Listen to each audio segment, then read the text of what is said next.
सरोज अपने कमरे में खिड़की के पास बैठकर किताबें पढ़ रही होती है। तभी अचानक से तेज बारिश होने लगती है, जिस वजह से खिड़की के जरिए बारिश के कुछ छींटे सरोज के ऊपर आती हैं।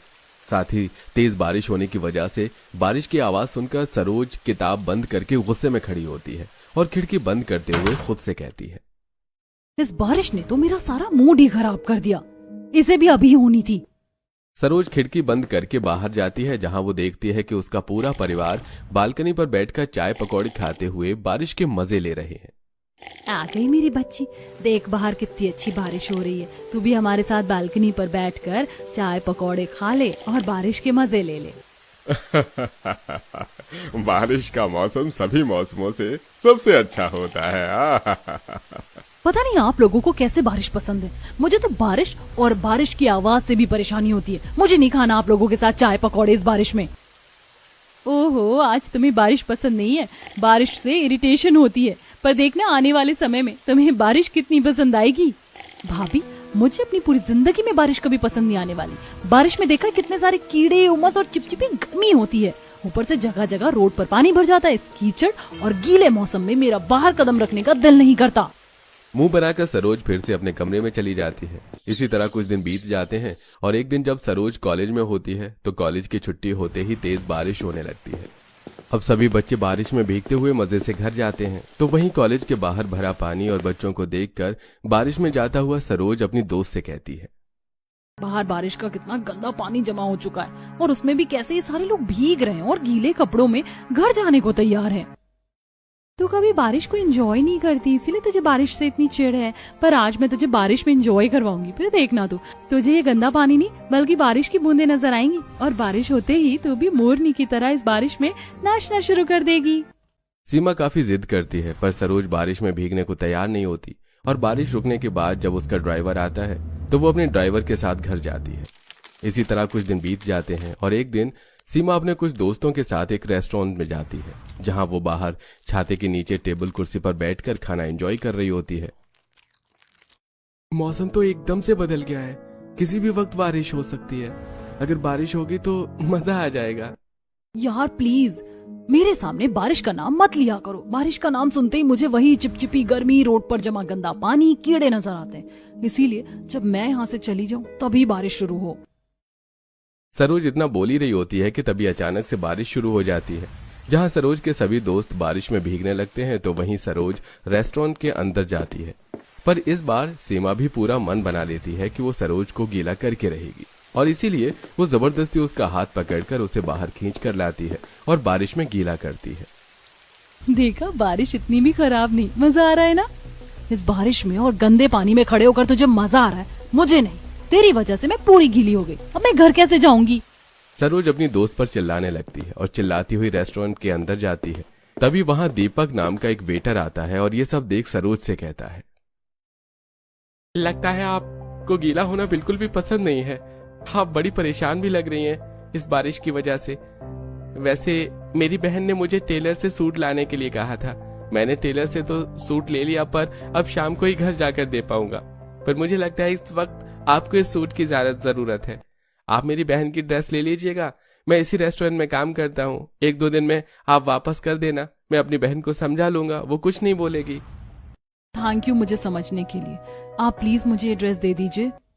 दीपक अपनी बहन का सूट सरोज को देता है, जिसे बदलकर सरोज अपने घर जाती है और अगले दिन सरोज दीपक को उसकी बहन की ड्रेस देने उसी रेस्टोरेंट में वापस आती है।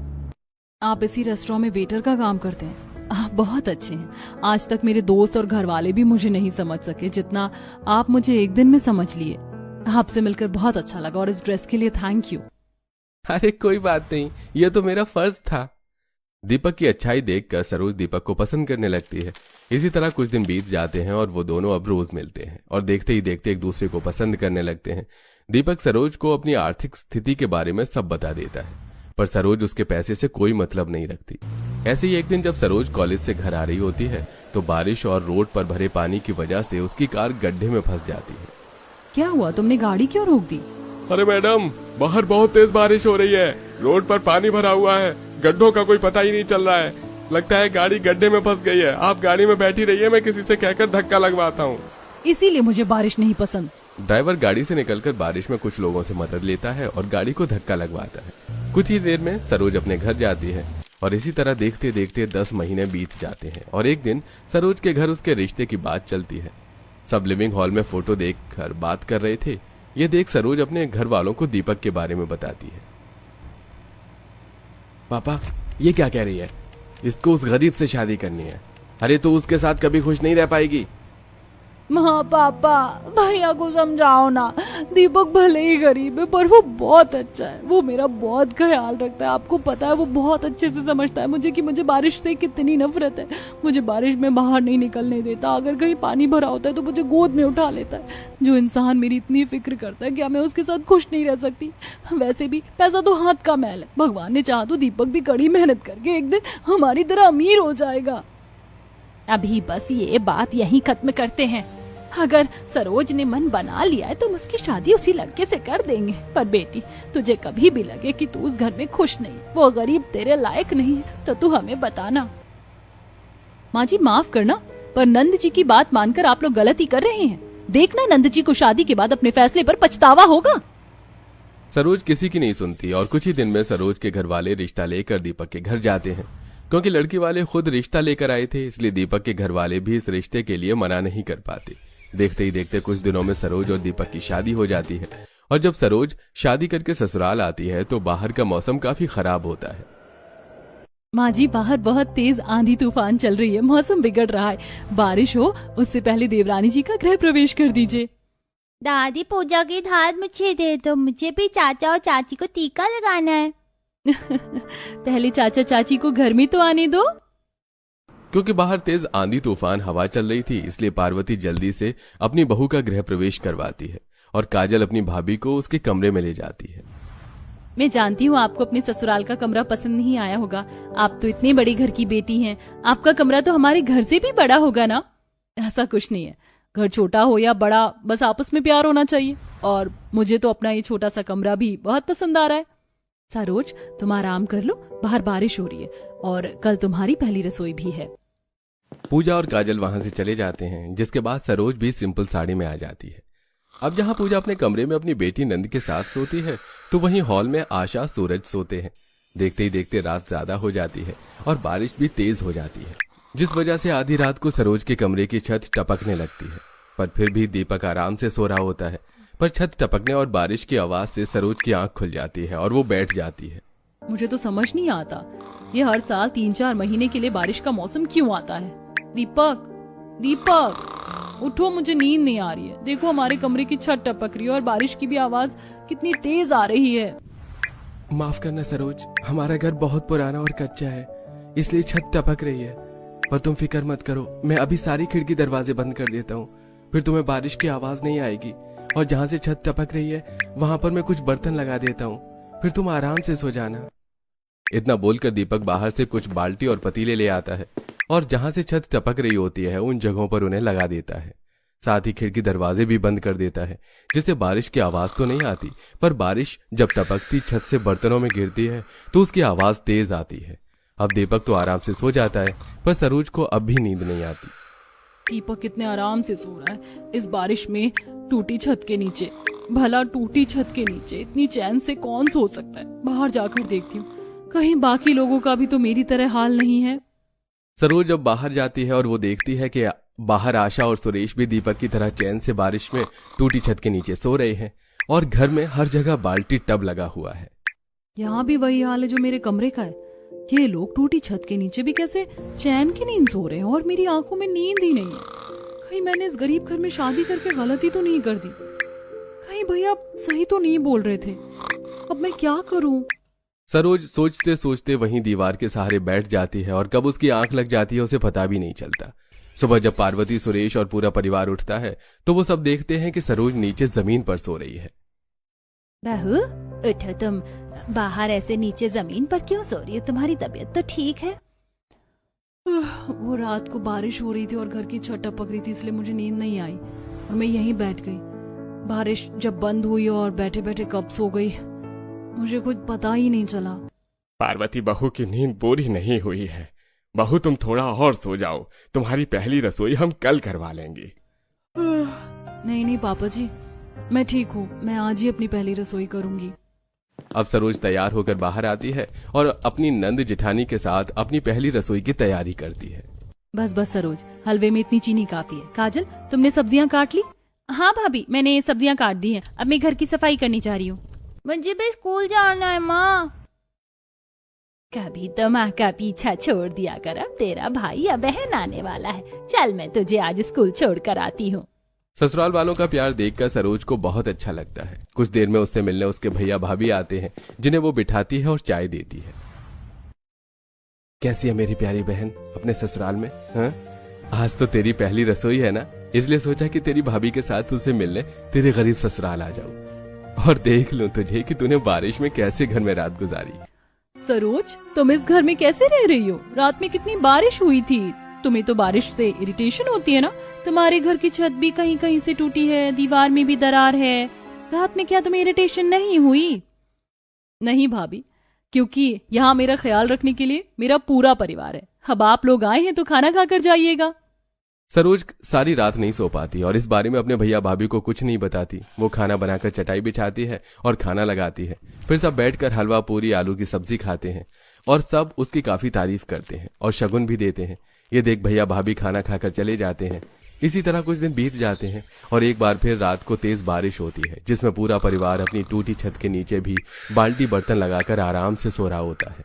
तो वहीं आज भी सरोज को नींद नहीं आती और वो अंदर बाहर करती है और इसी बीच सुरेश की आंख खुलती है। क्या हुआ बहू, तुम सोई नहीं? हाँ, वो बाहर बारिश हो रही है और घर की छत भी टपक रही है। बारिश की आवाज और छत टपकने की आवाज से मुझे नींद नहीं आ रही। समझ नहीं आ रहा इस टूटी छत के नीचे कैसे सोऊं। कोई बात नहीं बहू, आज रात काट लो। कल सुबह मैं तेरे जेठ को फोन करूंगा। शहर में कमाता है, कुछ दिनों में पैसे भेजने वाला है। फिर मैं अपने दोनों बेटों से बात करके छत की मरम्मत करवा दूंगा। अब मैं बूढ़ा हो गया हूँ, मुझसे काम नहीं हो पाता, वरना अब तक तो छत की मरम्मत भी हो जाती। विनोद के कहने पर सरोज कमरे में जाती है और सोने की कोशिश करती है, पर जब तक बारिश नहीं रुकती वो सो नहीं पाती। तो वहीं अब भी पूरा परिवार चैन की नींद ले रहा होता है। इसी तरह कुछ दिन बीत जाते हैं और पूरी रात बारिश होने की वजह से रोड पर गलियों में पानी भरा होता है। घर के बाहर पानी कीचड़ देखकर सरोज हाथ में सब्जी का थैला लिए दरवाजे पर ही खड़ी हो जाती है। क्या हुआ बहू, तुम्हें मेरे साथ बाजार नहीं चलना? माँ, सरोज को रहने दो, उसे बारिश के पानी और कीचड़ से बहुत परेशानी है। ऐसी बात है देवर जी, तो मुझे पहले बताना चाहिए था ना। कोई बात नहीं सरोज, तुम खाना बना लो, मैं माँ जी के साथ सब्जी ले आऊंगी। पर आप गर्भवती हैं, पानी की वजह से रोड पर कहाँ गड्ढे हैं आपको पता भी नहीं चलेगा। माँ, मैं भी आपके साथ बाजार चलूं? मुझे बारिश के पानी और कीचड़ से कोई परेशानी नहीं। हाँ चलो। सरोज, मैं पिछले 7 साल से रह रही हूँ, यहाँ के सभी गड्ढे के बारे में जानती हूँ। इतना बोलकर पूजा अपनी सास के साथ रोड पर पानी भरा होने के बाद भी बाजार जाती है और इस तरह धीरे धीरे सरोज की सोच बदलने लगती है। अब वो खाना बनाने के लिए जैसे ही जाती है तेज बारिश हो जाती है और इसी तेज बारिश में एक बार फिर सरोज के भैया आशा के साथ घर आते हैं। और जब सरोज खाना बना रही होती है तो छत टपकने की वजह से बारिश का गंदा पानी उसके खाने में चला जाता है और ये देख आशा अपनी बेटी से कहती है, बेटा तू कैसे यहाँ रह रही है? बारिश का पानी खाने में चला गया, अब क्या तू दोबारा खाना बनाएगी? यहाँ तो जगह जगह तुम्हारे घर की छत टपक रही, तुम रात में कैसे सोती हो बारिश में? और करो अपनी मनमानी, अगर बड़ों की बात नहीं सुनेगी तो यही सब होगा ना। भैया, आपको मेरी फिक्र करने की जरूरत नहीं है, मैं यहाँ बहुत खुश हूँ। और रही खाने की बात, तो सब्जी खराब हुई है, छोले चावल दाल रोटी अब भी सही सलामत है। अपनी बेटी को अपनी आंखों के सामने बारिश में भी काम करता देख आशा की आंखें भर आती हैं। समय यूं ही गुजरता है और जब भी रात को बारिश होती बेचारी सरोज सारी रात नहीं सो पाती। तो वहीं पूरा परिवार अब चैन की नींद भी सो रहा होता है। 1 महीने होने को है, पर अब तक इन लोगों की तरह मेरी आदत क्यों नहीं बनी टूटी छत के नीचे बारिश में सोने की। भला इस बारिश में कोई टूटी छत के नीचे इतनी चैन की नींद कैसे सो सकता है? सरोज बारिश से जितनी परेशान हो रही थी उतना ही अच्छा उसे अपने ससुराल वालों के साथ लगने लगा था। ऐसे एक दिन काफी बारिश होती है जिसकी वजह से न सिर्फ आज उनके घर की छत टपकती है बल्कि उनके घर में पानी भर जाता है। भाभी आप रहने दो, आपको बारिश से प्रॉब्लम होती है। होती थी, पर अब मैं आदत डाल रही हूँ आप लोगों की तरह इन परेशानियों का सामना करने की। इतना बोलकर सरोज भी अपने ससुराल वालों के साथ घर से पानी निकालने लगती है और तभी रवि छतरी लिए शीतल के साथ आता है और उसे घर से पानी खाली करता देख उस पर हंसने लगता है। मायके में तो तू बड़े नखरे दिखाती थी कि मुझे बारिश की आवाज से भी चिढ़ होती है, और आज अपने ससुराल वालों के साथ मिलकर घर से बारिश का पानी खाली कर रही है। यही जिंदगी चुनी थी तूने अपने लिए। नंद जी, आप यहाँ ज्यादा दिन नहीं रह पाओगे, हमारे साथ चलो। जब बारिश का मौसम खत्म हो जाए तो वापस आ जाना। ये गरीब लोग आपको कोई फैसिलिटीज नहीं दे पाएंगे। बस बहुत हो गया। आप लोग यहाँ बार बार बस मेरा और मेरे परिवार का मजाक बनाने आते हैं, पर मेरे ससुराल वाले मेरे बारे में बहुत सोचते हैं। और रही मेरे घर की टूटी छत और घर में जमा पानी की, तो बहुत जल्द हमारे घर की छत की भी मरम्मत होगी और घर में पानी भी नहीं भरेगा। और जब ऐसा होगा उस दिन मैं आप सबको बुलाऊंगी रात भर रुकने के लिए। इस बात सरोज अपने भैया भाभी की एक नहीं सुनती, तो वहीं रवि और शीतल भी सरोज की बात सुनकर वहां से चले जाते हैं। देखते ही देखते रात हो जाती है। पूरे दिन पानी खाली करने की वजह से पूरा परिवार काफी ज्यादा थक चुका था, इसलिए छत टपकने के बाद भी वो लोग आराम से सो जाते हैं। पर सरोज नहीं सोती और तभी वो अपनी सहेली को फोन करती है। सीमा, तू जहाँ काम कर रही है वहाँ मेरी भी जॉब लगवा दे। तू बता रही थी वहाँ वैकेंसी है। वैकेंसी फुल होने में समय ही कितना लगता है, तू ऑनलाइन जॉब अप्लाई कर ले। पूरी रात बारिश होती है और सरोज अपनी टपकती छत के नीचे एक कोने में बैठकर जॉब सर्च करती है। अब अगले दिन सरोज इंटरव्यू देने के लिए रोड पर भरा पानी होने के बाद भी बिना किसी को बताए इंटरव्यू देने जाती है और शाम को घर आती है जहां सब परेशान बैठे थे। सरोज, तुम सबको बिना बताए कहाँ चली गई थी? हाँ बहू, तुझे पता है हम कितने परेशान हो गए थे। मैं इंटरव्यू देने के लिए गई थी और आप सबके लिए खुशखबरी है, मेरी जॉब लग गई है। अब मैं अपनी पहली सैलरी से घर की मरम्मत करवाऊंगी। नहीं बहू, तुझे अपनी पहली सैलरी से छत की मरम्मत करवाने की जरूरत नहीं है, क्योंकि शहर से तेरे जेठ ने पैसा भेजा है और कुछ पैसे मैंने भी अपनी पेंशन के रखे थे और दीपक भी कुछ पैसे दे रहा है। इतने पैसे हो गए कि छत की मरम्मत करवा सके। सुरेश अपने दोनों बेटों के पैसे और अपनी पेंशन के पैसे मिलाकर छत की मरम्मत करवाता है।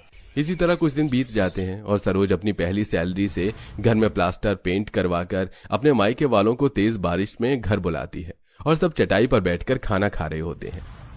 चाची, मुझे पता है आज आपके भैया भाभी मम्मी पापा आए, इसीलिए हमारे घर में छप्पन भोग बने हैं। अंकल, आज रात आप हमारे घर ही रुकना, अब हमारे घर की छत नहीं टपकती। हाँ बेटा, आज हम तुम्हारे ही घर में रुकेंगे।